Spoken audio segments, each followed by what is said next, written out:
Bonjour à tous et bienvenue sur Spiclo. Il y a quelques semaines, nous parlions ensemble des points essentiels pour faire une bonne introduction. Cette semaine, je vous propose d'étudier la conclusion. Deux grandes erreurs récurrentes lorsqu'on en arrive à la conclusion.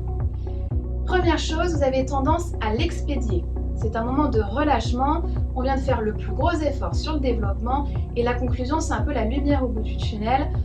On se relâche, on respire, on l'expédie comme si c'était une façon polie de dire au revoir. Non! Attention, la conclusion porte de véritables enjeux. Deuxième erreur qui est souvent liée à la première, on oublie de construire sa conclusion. Et on en arrive à cette phrase avec un air dépité, voilà, j'ai terminé. Cette phrase, c'est un véritable aveu de faiblesse. Vous ne devez jamais verbaliser le fait que ça y est, c'est fini. Votre public doit le comprendre de lui-même. Si vous en arrivez là, c'est que vous n'avez pas été capable de terminer votre prise de parole et cela donne un effet de désorganisation, de déconstruction et cela atteint votre crédibilité. N'oubliez pas, l'objectif de votre conclusion, il est très simple et très clair.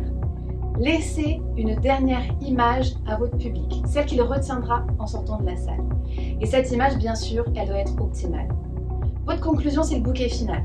C'est le moment où vous enfoncez le clou, où vous asseyez définitivement votre autorité et votre crédibilité en tant qu'orateur.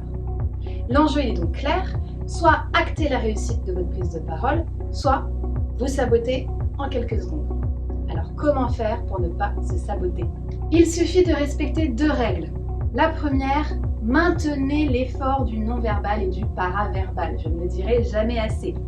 Souvenez-vous, je vous dis souvent que vous devez activer votre posture d'orateur avant même d'entrer dans la salle. Mais vous devez la maintenir jusqu'à ce que vous sortiez de la salle. N'oubliez pas que vous envoyez en permanence une image à votre public. Prenez soin de cette image, ne montrez jamais une quelconque faiblesse. Deuxième règle, il faut donc organiser cette conclusion en suivant 4 étapes. Première étape, rappelez le plan que vous avez suivi dans le développement, de manière très synthétique. Pas de nouveaux exemples, pas de nouvelles anecdotes, ce n'est plus le moment, même si ça vous rassure sur le coup.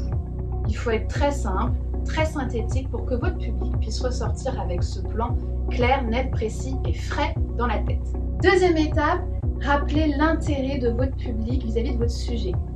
Pourquoi ce sujet est important pour lui, en quoi ça le concerne, pourquoi doit-il vous suivre? Incitez-le à agir, à vous écouter, à adhérer à votre cause. Troisième étape, si vous le pouvez, ouvrez vers un sujet voisin que vous maîtrisez. Cette étape, elle n'est pas obligatoire.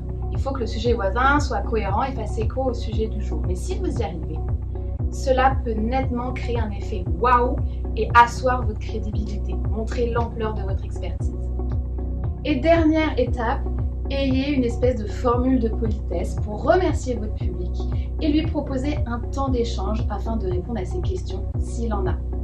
Attention, ces questions elles doivent être anticipées et préparées le plus possible afin de ne pas vous laisser déstabiliser. Vous avez là des étapes très simples et faciles à suivre pour organiser votre conclusion, mais ne les négligez pas. Je vois trop souvent des gens qui se sabotent à la dernière seconde. N'oubliez pas, l'objectif de la conclusion, c'est d'enfoncer le clou positivement. Je vous retrouve dès la semaine prochaine pour une nouvelle vidéo Spiclo.